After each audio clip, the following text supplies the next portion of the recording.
Good morning friends. आपण बघत आहोत कंपनी काळातील कायदे. तर या कायद्यामध्ये आपण बघितलेलं आहे रेग्युलेटिंग ॲक्ट 1773, त्यानंतर त्याला एक जोडणारं 1781चा अन्नपूरक अधिनियम, त्यानंतर 1773मध्ये 1773च्या कायद्यामध्ये जे संशोधन करण्यात आलेलं आहे 1784मध्ये त्याला स्पिट्स इंडिया ॲक्ट म्हणतात. त्यानंतर 1786मध्ये लॉर्ड कॉर्नवालिस याने जे अमेरिकेमध्ये या लॉर्ड कॉर्नवालिसला पराभूत व्हावं लागलं होतं, परंतु या अमेरिकन वसाहतीमध्ये कार्य करताना त्याच्या पाठीशी अनुभव होता आणि म्हणून त्याच्या सांगण्यावरून जे काही बदल करण्यात आलेले आहेत ते आपण आज बघणार आहोत. तसंच 1793चा म्हणजे 1773 ते 1793 या 20 वर्षामध्ये कंपनीचा व्यापार करण्याचा कालावधी वाढवण्यासाठी काय केलेलं आहे, 1793मध्ये एक चार्टर ॲक्ट पुन्हा आलेला आहे. त्याविषयी आपण माहिती बघणार आहोत. अतिशय थोडक्यामध्ये आहे परंतु महत्त्वपूर्ण बदल झालेले आहे. म्हणजे एकंदरीत आपल्याला असं म्हणावं लागेल 1773 पासून जे प्रशासनाची जे संरचना भारतामध्ये राबवली गेलेली आहे ब्रिटनच्या धर्तीवर, अप्रत्यक्षपणे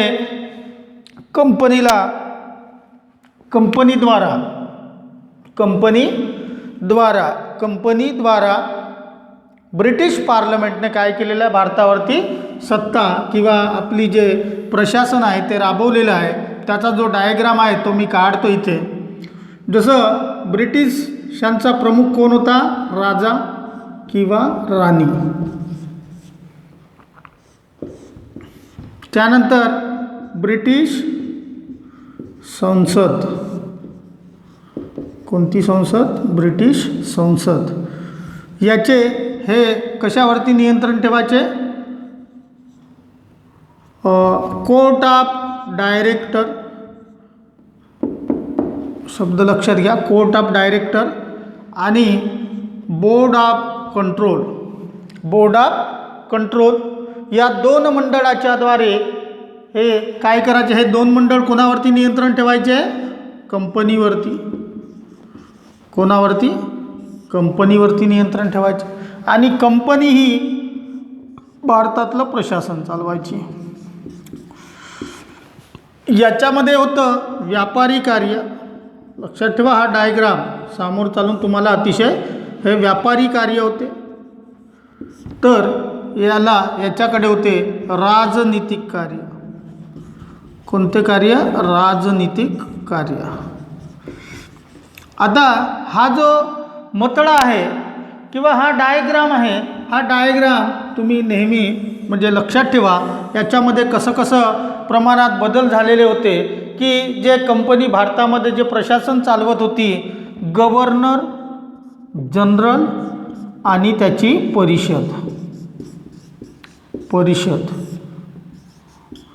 यांच्या माध्यमातून आपण बघितलेलं आहे. 1773मध्ये 1 प्लस परिषदेची सदस्य संख्या 4 होती, परंतु 1784मध्ये काय झालेली आहे, 1+3 वर आलेली आहे.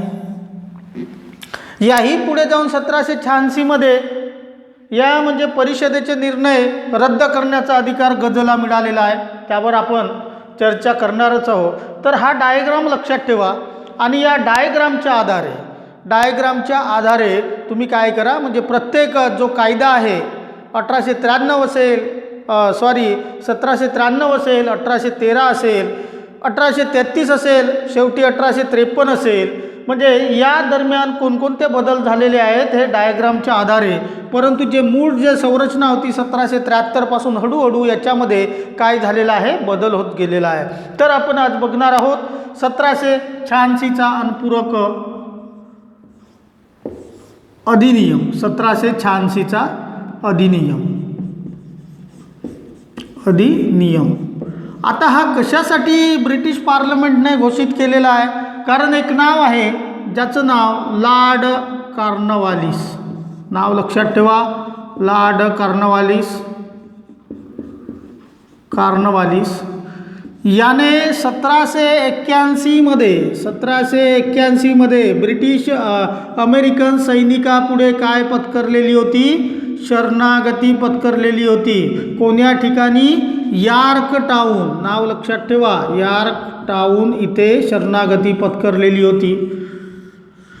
याला अमेरिकेतील बऱ्याच म्हणजे प्रसंगाची माहिती होती. कोणाला? लॉर्ड कॉर्नवालिसला. आणि ब्रिटिश पंतप्रधान या लॉर्ड कॉर्नवालिसविषयी अनुकूल होते.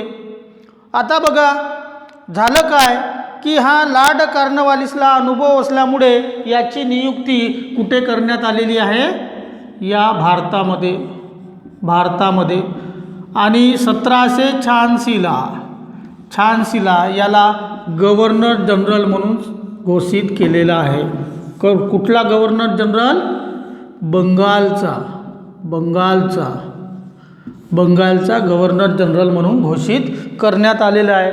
मग त्यानं ज्या अटी ठेवलेल्या आहेत, मी जातो परंतु मला असं असं पाहिजे, तर त्यामुळे हा 1786चा अधिनियम या 1773च्या कायद्यामध्ये दुरुस्ती करून सुचवलेला आहे. तर त्याची आपण कलमे बघू. तर या 1786च्या अधिनियमामध्ये काय ठरवण्यात आलेलं आहे की जो गव्हर्नर जनरल, आणि आपण 1784मध्ये बघितलेलं होतं की काय बघितलेलं होतं? कौन्सिलची गव्हर्नर जनरल प्लस किती होते? 3 होते. 3 सदस्य होते कौन्सिलचे. याच्यामध्ये एक काय होता? सेनापती होता.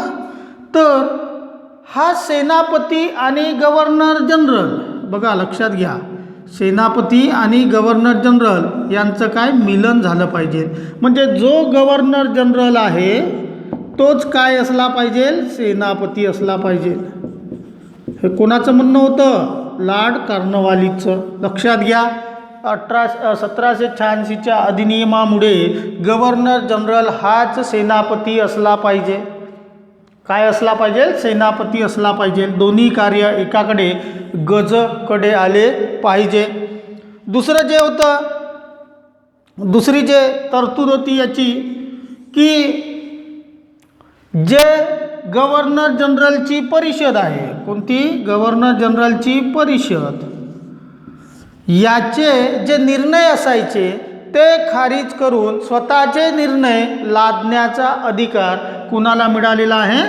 गजला मिळालेला आहे. म्हणजे गव्हर्नर जनरलला मिळालेला आहे. कोणाचे? परिषदेचे जे निर्णय होते ते रद्द करून स्वतःचे निर्णय लादण्याचा अधिकार गजला मिळालेला आहे. कोणी? लॉर्ड कॉर्नवालिसने. लक्षात ठेवा. जो म्हणजे अप्रत्यक्षरित्या आपल्याला या 1786च्या अधिनियमामुळे गव्हर्नर जनरलचं पद अतिशय प्रभावी करण्यात आलेलं आहे, अतिशय मजबूत करण्यात आलेलं आहे. कारण या लॉर्ड कॉर्नवालिसला अमेरिकेमध्ये जो पराभव पत्करावा लागला त्यापासून या लॉर्ड कॉर्नवालिसने धडा घेतलेला होता. आता जशी अमेरिकेमध्ये चूक झाली तशी या भारतामध्ये चूक करायची नाही, अशा प्रकारचं त्यांनी या ब्रिटिश पार्लमेंटला किंवा राजाला पटवून सांगितलं आणि त्याचे जे 2 अटी होत्या त्या मानण्यात आल्या. त्यालाच 1786चा अधिनियम असे म्हणतात. तर काय कोणते 2 बदल? की गव्हर्नर जनरलला सेनापतीपद दिलं जावं, म्हणजे जे स्वतंत्र होतं सेनापतीपद ते कोणाला दिलं जावं? गव्हर्नर जनरलला. आणि दुसरं जे होतं परिषदेचा, की जे गव्हर्नर जनरलची कौन्सिल होती त्याचा निर्णय रद्द करून स्वतःचा निर्णय घेण्यासाठी म्हणजे घेता यावी यासाठी हे 2 बदल करण्यात आले. त्याला 1786चा अधिनियम असे म्हणतात. आता समजलं ना तुम्हाला? 2 हे निर्णय लक्षात ठेवा. म्हणजे याच्यातून आपल्याला असं दिसेल की गव्हर्नर जनरलचं पद हे किती शक्तिशाली झालेलं आहे. लक्षात राहील ना? 1786चा पूरक अधिनियम, लॉर्ड कॉर्नवालिस, नाव लक्षात ठेवा. जो त्यानंतर आपण बघू 1793चा चार्टर ॲक्ट. 1793चा चार्टर ॲक्ट. तर या 1793 म्हणजे जसं बघा 1793 पर्यंत चार्टर ॲक्ट 1793. आता चार्टर म्हणजे काय नेमकं? चार्टर म्हणजे कशाला म्हणायचं? की जो ब्रिटिशांचा सर्वोच्च प्रमुख कोण आहे? राजा किंवा राणी. राजा किंवा राणी. राजाने केलेली आज्ञा किंवा राजाचा आदेश म्हणजे चार्टर. लक्षात ठेवा. तर हे चार्टर दर 20 वर्षांनी, म्हणजे कंपनीचा व्यापार करण्याचा कालावधी संपला तर दर 20 वर्षांनी राजा आदेश द्यायचा आणि काय करायचं, त्याचं कायद्यामध्ये रूपांतर व्हायचं. त्याला चार्टर ॲक्ट म्हणतात. तर 1773 पासून किती वर्ष झालेली आहे? 20 वर्ष झालेली आहे. मग 20 वर्ष कंपनीला व्यापार करण्याचा परवाना किंवा अधिकार मिळावा यासाठी इंग्लंडच्या राजाने केलेला आदेश त्याला चार्टर ॲक्ट असे म्हणतात. त्यालाच राजाची आज्ञा किंवा आदेशही म्हणू शकतो. या कायद्याची पहिलीच कलम आहे 20 वर्षासाठी व्यापार करण्याचा परवाना वाढवला. व्यापारी एकाधिकारात वाढ. एकाधिकार किती वर्षासाठी? 20 वर्षासाठी. आपण त्याच्यानंतर बघणार आहोत. 1813 20 वर्ष होते, 1833 20 वर्ष होते, 1853 20 वर्ष होते आणि नंतर कंपनीची सत्ता जाऊन म्हणजे ब्रिटिश पार्लमेंटचं प्रत्यक्ष नियंत्रण येते. आता काय 1773 पासून अप्रत्यक्ष नियंत्रण आहे. जसं ब्रिटिश संसदच आहे किंवा आपण मागच्या 1784च्या संशोधन ॲक्टमध्ये आपण बघितलेलंच आहे की जे कंपनीचे जे विजित क्षेत्र आहे ते कोण संबोधले जावं? ब्रिटिश अधीन क्षेत्र संबोधले जावं. म्हणजे कोणाची सत्ता आहे शेवटी? ब्रिटिश संसदेची किंवा राजा. कारण बघा या कंपनीद्वारा हे शासन का चालवत आहे? कारण बघा एक अनोळखी प्रदेश आहे भारत. म्हणजे अनोळखी प्रदेश असल्यामुळे, मोठं क्षेत्रफळ असल्यामुळे, या प्रशासनाची माहिती नसल्यामुळे आणि भारतामध्ये विविध पद्धतीचं म्हणजे विविधता असल्यामुळे ब्रिटिश संसदेने हळूहळू म्हणजे पाणी जरी प्यायचं झालं, ताक जरी फुंकून प्यायसाठी या कंपनीला मध्ये म्हणजे कंपनीद्वारा त्यांनी काय केलेलं आहे? शासन केलेलं आहे. परंतु कंपनीद्वारा शासन करत असताना काय केलेलं आहे? त्यांच्या म्हणजे अप्रत्यक्ष नियंत्रण कोणाचं आहे? ब्रिटिश संसदेचं आहे. याच्यामध्ये 2 बोर्ड आहे, एक COD आणि एक दुसरं BOC. हे तर सुरुवातीलाच होतं. कोणतं? COD, court of director. सुरुवातीला, कारण हे कंपनीचे मालक होते. आता त्यांनी 1784मध्ये नवीन मंडळाची नियुक्ती केली, बोर्ड ऑफ कंट्रोल, आणि त्यांच्याकडे राजनीतिक कार्य दिलेलं आहे. तर बघा या 1793च्या चार्टर ॲक्टची पहिली कलम कोणती आहे? 20 वर्षासाठी कंपनी व्यापार करण्याचा एकाधिकारात वाढ करण्यात आलेली आहे. त्यानंतर दुसरं जे आहे महत्त्वाचं आहे, दुसरं जे आहे जे नियम बनवण्यात आलेले होते ते आजपर्यंत मौखिक होते. बरोबर. ब्रिटिशची संसद म्हणजे लिखित आहे का? नाही, मौखिक आहे. म्हणून या भारतामध्ये सुद्धा काय मौखिकच चालू होते. परंतु 1793च्या ॲक्टनुसार जे नियम बनवले जायचे ते लिखित स्वरूपात म्हणजे ठेवले जायचे. कारण समोर चालून जो काही गव्हर्नर जनरल बदली व्हायचा त्याला कायदे करणे किंवा प्रशासन चालवणे सोयीचे व्हावे. लिखित नियमाची सुरुवात लक्षात ठेवा. जो लिखित नियमाची सुरुवात 1793च्या ॲक्टनुसार झालेली आहे. लक्षात ठेवा. जो प्रश्न विचारला जाऊ शकते की लिखित कायद्याची किंवा लिखित नियमनाची सुरुवात कोणत्या चार्टर ॲक्टद्वारे सुरू झालेली आहे, तर तो कोणत्या 1793च्या चार्टर ॲक्टद्वारे सुरू झालेली आहे. त्यानंतरचा तिसरा जो बदल आहे अतिशय महत्त्वपूर्ण बदल आहे आणि या बदलामध्ये जे आपण बघितलं COD आणि BOC ब्रिटिश संसद. लक्षात घ्या, ब्रिटिश संसदेला जबाबदार होते कोण? COD म्हणजे कोर्ट ऑफ डायरेक्टर आणि बोर्ड ऑफ कंट्रोल किंवा नियंत्रण बोर्ड म्हणतात. तर आपण 1784मध्ये बघितलं की या CODला वेतन कोण म्हणजे कारण हे कंपनीचे भागधारक होते, संचालक होते, यांना वेतन द्यायची गरज नाही. कंपनी प्रॉफिटमध्ये असेल तर त्यांचं प्रॉफिट होत होतं. परंतु हे जे राजनीतिक कार्य करणारं बोर्ड ऑफ कंट्रोल होतं याची संख्या किती होती? 6 होती. 1784च्या ॲक्टमध्ये आपण बघितलेलं आहे. तर या 6 सदस्याचा पगार म्हणजे यांची नियुक्ती कोण करत होतं? ब्रिटिश संसद करत होती. ब्रिटिश संसद करत होती, नियुक्ती करत होती आणि 1784 पासून 1793पर्यंत पगार पण देत होती. परंतु यामध्ये या 1793च्या ॲक्टमध्ये अशी घोषणा करण्यात आली की या 6 नियुक्त सदस्यांचा पगार कुठून करण्यात यावा? भारतीय राजस्वातून. लक्षात घ्या, भारतीय राजस्व किंवा महसुलातून करण्यात यावा. कोणाचा पगार? या ब्रिटिश संसदेने जे बोर्ड ऑफ कंट्रोल किंवा नियंत्रण मंडळ स्थापन केलेलं त्याची संख्या 6 होती. या 6 सदस्याचा पगार कुठून करण्यात यावा? भारतीय राजस्वातून करण्यात यावा. अशा प्रकारची तरतूद करण्यात आलेली आहे. हे काम कोणासाठी करेल? ब्रिटिश संसदेसाठी करेल, कंपनीवर नियंत्रण मिळवण्यासाठी करेल, अप्रत्यक्षरित्या भारतासाठी करेल.